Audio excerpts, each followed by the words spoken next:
What happens when country music's sweetheart finds herself in the middle of a heated debate that spirals completely out of control? Well, buckle up, because what went down between Carrie Underwood and the hosts of Today with Jenna and friends will leave you absolutely speechless.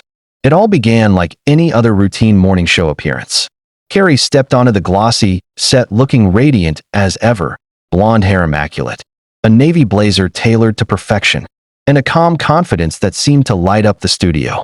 The familiar buzz of live television filled the air, camera crews moving into position, producers giving last-minute cues, and the soft hum of chatter behind the scenes. Everything looked perfectly normal, until it wasn't. Jenna Bush Hager welcomed her with a warm, practiced smile, inviting her to the cream-colored couch that had seen countless celebrity interviews.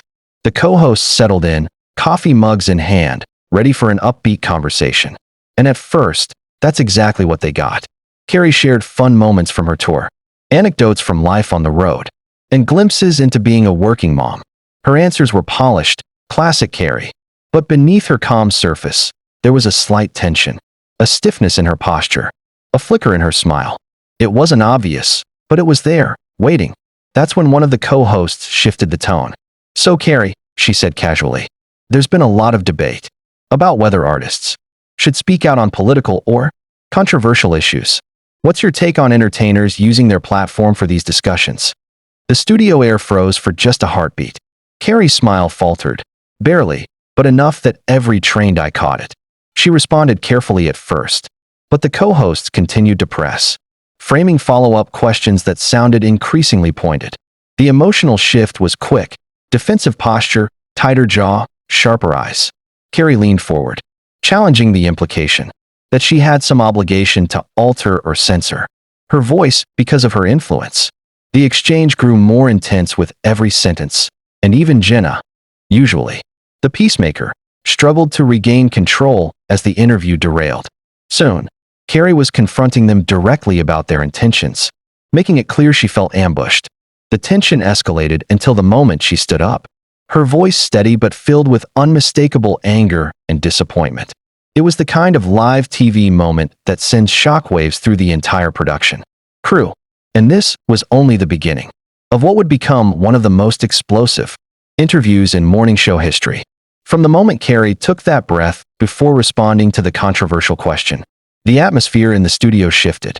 A calm, controlled interview transformed into a tightrope walk where one wrong word could send everything crashing down.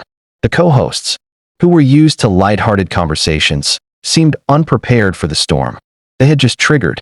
When the second host repeated the idea of public responsibility, something inside Carrie visibly snapped. She leaned in, eyes sharp, voice steady but chillingly calm. It was clear now that she wasn't just irritated, she felt cornered. And when someone like Carrie Underwood feels cornered, she doesn't shrink. She fights. The crew behind the cameras exchanged uneasy glances. Producers paced in the background, whispering urgently into headsets. They could feel it. This was no ordinary disagreement. This was a rupture, and it was unfolding live in front of millions. Jenna tried to smooth things over with gentle reassurances and attempts to pivot back to safer topics. But another co-host pushed again, questioning whether Carrie might be overreacting. And that word, overreacting, ignited everything. Carrie's southern accent thickened as she fired back, accusing them of trying to paint her as hysterical. She reminded them that she had always been respectful and professional each time she came on their show. Her voice rose only slightly, but each word landed with precision, like she had thought about this moment long before it happened. The hosts were visibly shaken now, unsure of how to respond. They had expected compliance, not confrontation. But Carrie wasn't just speaking for herself anymore. She was speaking against a pattern she saw in the industry, one where entertainers were expected to play along, smile, and stay safely within the lines drawn for them. As the exchange intensified, the ordinarily lively set fell eerily silent. Even the audience members present were frozen, unsure whether to intervene or simply let it play out. The tension was so thick that even the cameras seemed to tremble as operators tried to keep up with the unexpected escalation. By this point, the interview was beyond salvageable. The host's smiles were gone. replaced with nervous glances and attempts to regain footing. But Carrie wasn't finished, not yet. She had more to say, and she intended to say it clearly, publicly and unapologetically. Carrie's rising frustration had now reached a level that no one on set could ignore. Her voice didn't crack or waver. If anything, it grew steadier, more deliberate. The studio lights reflected in her eyes as she turned her attention from one co-host to the next, challenging each of them to explain what exactly they had intended with their line of questioning. For a moment, it felt less like a morning talk show and more like an interrogation.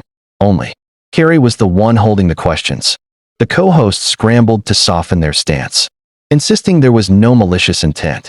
But their defensiveness only intensified Carrie's resolve. She reminded them of past experiences, moments when she had felt similarly cornered, similarly pressured to give answers that fit a narrative she never agreed to. She pointed out that this wasn't a single mistake. It was a larger issue with how media treated artists like commodities rather than human beings. Jenna's attempts at mediation grew more desperate. She reached out, urging everyone to reset, to breathe, to start over. But Carrie shook her head, her expression filled with a mixture of sadness and disappointment. She explained that kindness and professionalism weren't shields against manipulation. She expected honesty from people she thought were her peers, not traps disguised as innocent questions. Her words resonated throughout the studio, echoing off the walls. The crew stopped whispering. Everyone seemed to realize they were witnessing something rare, a celebrity refusing to play the game, refusing to be controlled by the expectations of a carefully crafted media environment. As the tension escalated, one co-host leaned forward, offering what sounded like an apology. She admitted their tone might have come across harsher than intended, but Carrie wasn't ready to accept. Not yet. She pressed them on the difference between intention and outcome, reminding them that harm could exist even when wrapped in polite smiles. Her voice lowered, but her words carried even more weight. She said she was tired of being asked to soften herself to make others comfortable, tired of being expected to navigate hostile or manipulative questions with a smile, tired of being treated like a storyline rather than a person. The silence that followed was suffocating. With a slow breath, Carrie straightened her blazer, stood up from the couch, and looked down at the hosts with a calm resolve that was more powerful than anger. It was the moment everyone realized she had made up her mind, and nothing they said could change it. When Carrie stood, the studio seemed to tilt. Every camera operator scrambled to adjust their shot. Producers gestured frantically, torn between cutting to commercial or letting the dramatic moment unfold. But live television has its own gravity, and once a moment like this takes shape, stopping it becomes nearly impossible. Carrie didn't shout. She didn't break down. Instead, she delivered some of the most composed, devastatingly clear words ever spoken on that set. She said she had spent nearly 20 years showing up for interviews like this, smiling, cooperating, giving networks exactly what they needed. She had always tried to maintain her integrity while also being a good guest. But today's experience, she said, revealed something she could no longer ignore. She spoke about feeling set up, about being pushed into political territory she never agreed to discuss, about being expected to play along while the hosts presented their questions as harmless curiosities. She described the dynamic perfectly, how friendly smiles can hide sharp edges, how entertainers are often blindsided by topics brought up under false pretenses. The co-hosts' faces shifted from defensive to regretful. Jenna, with her voice trembling slightly, pleaded with Carrie not to let one bad moment destroy their relationship. She insisted they could fix it, but Carrie only gave a small, sad smile and said some things can't be fixed, only learned from. She gestured toward the lights, the cameras, the whole setup. She said this machine was meant to bring joy and connection to people. But somewhere along the way, it became obsessed with gotcha moments, manufactured drama, viral clips at the cost of someone's dignity. And then she delivered the line that would trend online for days. You want to talk about responsibility?